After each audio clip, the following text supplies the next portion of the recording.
నమస్తే, నా పేరు పిట్టల శ్రీశైలం.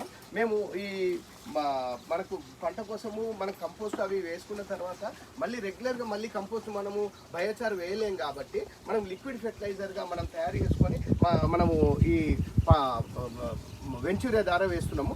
ఇందులో మేము ప్రధానంగా ఏం వేస్తామంటే మా దగ్గర ఉన్న ఆకుకూరలు, కాయగూరలు, పండ్లు ఏవైతే మనం మార్కెట్కి ఇవ్వలేమో వాటన్నిటిని మళ్ళీ మనం దీంట్లో చిన్నగా కోసేసి ఈ నీళ్ళల్లో కనుక వేసి మేము పెట్టడం వల్ల దీనికి పూర్తిగా బయో ఎంజైమ్లో తయారవుతుంది. కాబట్టి దీన్ని మళ్ళీ మేము వెంచూరియా ద్వారా మా పంటకు మళ్ళీ మేము వేస్తున్నాం.